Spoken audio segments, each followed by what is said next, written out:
Sự xây tổ này làក្នុង video នេះខ្ញុំបង្ហាញអំពីមេរៀន PowerPoint ម្ដងព្រោះមេរៀន PowerPoint អត់សូវបានបង្ហាញទេបាទអញ្ចឹងខ្ញុំសូម play slide ឲ្យអ្នកនរគ្នាមើលមួយ plate បន្តមកទៀតយើងនឹងទៅស្វែងយល់ទាំងអស់គ្នាបាទ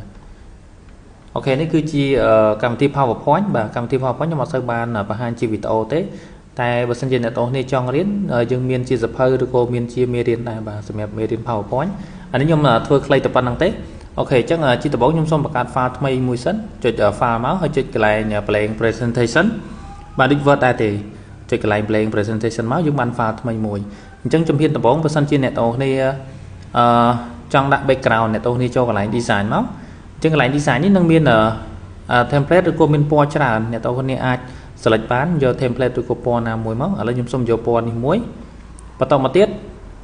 យើងត្រូវការសរសេរអក្សរឬក៏យើងទាញរូបភាពអីមកបាទអញ្ចឹងដើម្បីសរសេរអក្សរបានគឺអ្នកនរគ្នាត្រូវសរសេរនៅក្នុង text box ឬក៏ Word app នេះបាទអញ្ចឹងបើខ្ញុំអត់ចង់បានទេខ្ញុំអាចលុបវាចេញបានចុច delete មកវាលុប Word app ឬក៏ text box ហ្នឹងចេញហើយ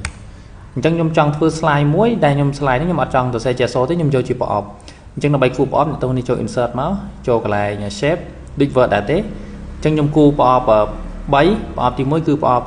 រូបចតុកោណកែងអញ្ចឹងដើម្បីគូររូបចតុកោណកែងនឹងឲ្យស្មើធម្មតាបើយើងគូរបែបនេះវាអត់ស្មើទេឃើញទេវាអាចវាអញ្ចឹងដើម្បីគូរស្មើអ្នកនរគ្នាត្រូវចុច shift ដៃឆ្វេងចុច shift មកអញ្ចឹងពេលចុច shift ទៅប្រអប់ហ្នឹងវា4ជ្រុងស្មើចុច shift ឲ្យជាប់បាទហើយបន្លែងមកអញ្ចឹងយើងបានចតុកោណកែងមួយបើខ្ញុំចង់ដូរពណ៌ខ្ញុំអាចដូរកន្លែងនេះបានអ្នកនរគ្នាចង់បានពណ៌មួយណាយកពណ៌មួយហ្នឹងទៅហើយយើងដូរ outline ចេញអញ្ចឹងយើងបានពណ៌មួយបើសិនខ្ញុំចង់ copy វា copy បាន3មកហើយ copy មួយទៀតបន្តមកទៀតខ្ញុំនឹងដូរទម្រង់របស់វាអញ្ចឹងខ្ញុំចុចលើចតុកោណកែងទី2ខ្ញុំចុចកន្លែងនេះ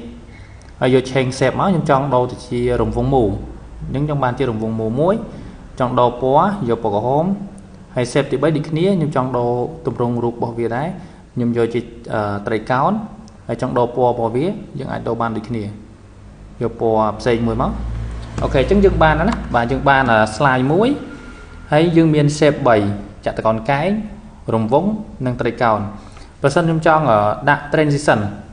ចលនាដំបូងគេហ្នឹងរបស់ slide គឺយើងយកកន្លែង transition នេះអញ្ចឹង transition នេះមានច្រើនអ្នកនរគ្នាយក transition មួយមកសម្រាប់ slide មួយយើងអាចប្រើ transition បានមួយ